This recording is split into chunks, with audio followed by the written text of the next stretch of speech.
Okay guys, so in this video I'm going to talk about a very important subject, that is breast mass, palpable breast masses. Uh, the thing is, I'm not going to talk about patients who are 30 years of age and older. Why? Because I think that this part of the algorithm, it is quite big, too many details. This is not all the algorithm. This is only the big picture, okay? But I think that it is very straightforward. If you understand it, you will have no problem solving the questions. What is a bit confusing for many students is when they are dealing with a patient who is younger than 30 years of age. Why?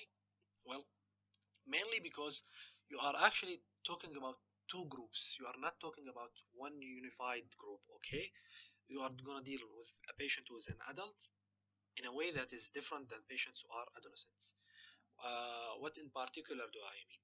Okay, so most of the cases are going to be benign in those patients. Most of the questions the exam will throw in your way are going to be cases which are benign.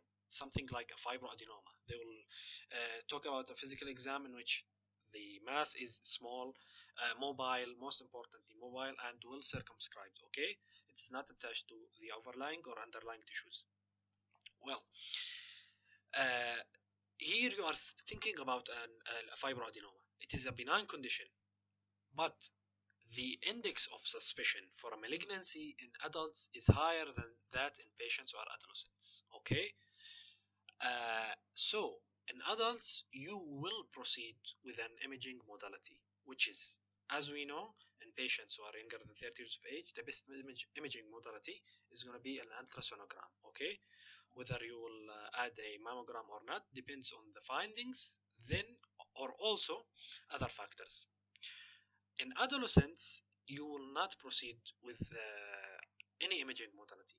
Basically, you will not choose any investigations. Okay, you are gonna choose the answer which says observation and asking the patient to come again for a repeat examination. Okay, it is not the answer where it says reassure the patient. No, you have to ask the patient to come for a repeat examination after completing a full menstrual cycle. Okay, so no need for further imaging, but you will ask the patient to come for a repeat examination after the next menstrual cycle. So you'll ask him to come after, ask her to come, sorry, after 6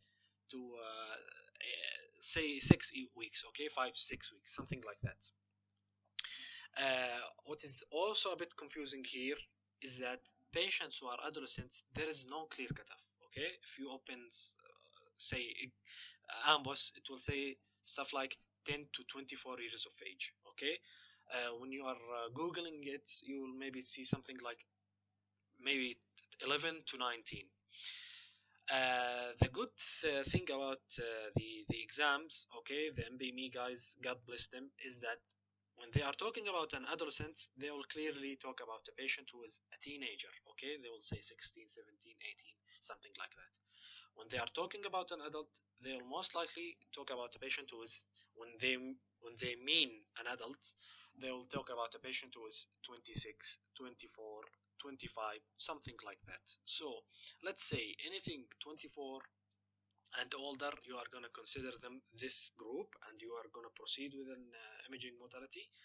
Patients who are teens, teenagers, you are going to only choose that you will observe the patient. Do not send them home and reassure them that there is nothing. Okay, no, you are going to send them for a repeat examination after say 5 to 6 weeks. In case the mass did not go, okay, or it started enlarging, then you are going to proceed with an ultrasound.